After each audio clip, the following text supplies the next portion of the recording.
Today I'm going to explain why I really like the Deathwatch. For those not in the know, the Deathwatch is an organization of Space Marines set in the universe of Warhammer 40,000, or Warhammer 40k as it's also known, a pulpy science fiction universe where the only question being asked is, are you going against my faction or culture's ideals, and the only answer being obscene amounts of violence. The thing that really interests me about this setting is just how much is written about everything. The setting is wide as an ocean, and as deep as the Mariana Trench if it had portals to a hell of consciousness made out of our own minds.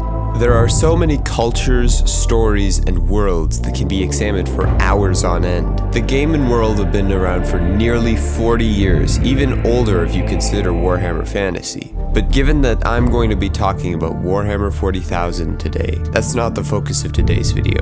Today, I'm going to talk about Deathwatch and why I like them.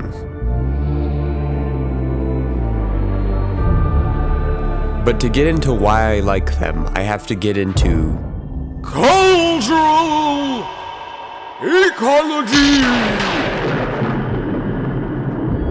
From the Space Wolves Viking inspirations, to the Dark Angels inspirations from medieval knights, to the Emperor Spear's Gaelic roots, there's a lot of real-world history baked into the Space Marine chapters and to the setting as a whole. But what I've always found interesting is how the lands in which the chapters are based affect them.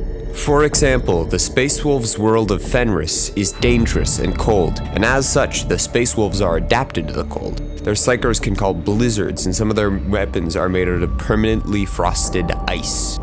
Because their planet is an icy death world, their culture and military has been impacted by the fact that Fenris is cold. This is what is known as cultural ecology, the idea that your culture and society will be affected by the climate and lands that you live in. The anthropologist Julian Steward came up with this idea, and I'd say he was pretty smart for doing that. But ultimately, ecology is only one part of culture. A culture in a desert and a culture in an ocean will have very different views on water. But other factors might determine that two seafaring cultures have massively different views. So while Leman Russ and Rogel Dorn, Primarch of the Space Wolves and the Imperial Fists respectively, both came from icy death worlds, the chapters they founded were very different. Dorn focusing on siege warfare and fortifications, and Russ focusing on rapid assaults, glorifying war and promoting a culture of killing and saga making. So, despite their very different cultures, the Space Wolves and Imperial Fists both ended up serving the Imperium, but they also ended up serving the Deathwatch.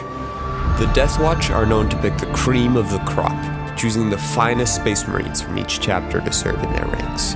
Deathwatch players, as a result, often spend time reading up on different chapters, including obscure successors such as the Star Dragons and the Angel God. Sometimes they get so knowledgeable that they're practically anthropologists of Space Marine chapters. They know so much about so many chapters of Space Marines that they can create cooler armies as a result. Throughout 40k's universe, there's tons of instances of Space Marines working together throughout the Imperium, but one of my favorite parts of those stories are when you get different cultures and different military doctrines working together. I think it's neat because the contrasts and comparisons between them can tell some very interesting stories.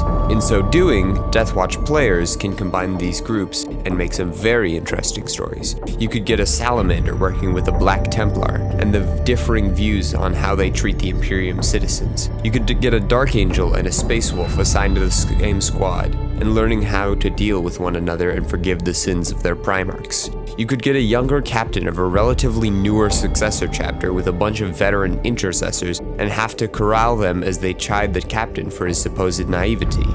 You could put an older Blood Angel and a younger Flesh Terror and witness the Blood Angel's horror at the action of his successor chapter. The possibilities seem nearly endless. The Deathwatch, in my opinion, is the most interesting chapter of Space Marines because it takes every other chapter and puts them together in a sense. I think the number of stories that can come out of a faction like the Deathwatch are so neat, but they're also stories that can be told about culture and our humanity.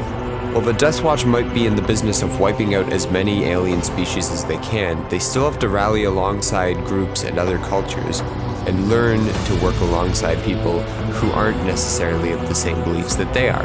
It's an ironic thing that the alien killing force has to learn to respect other cultures to ensure their cohesive alien killing force. So, that's why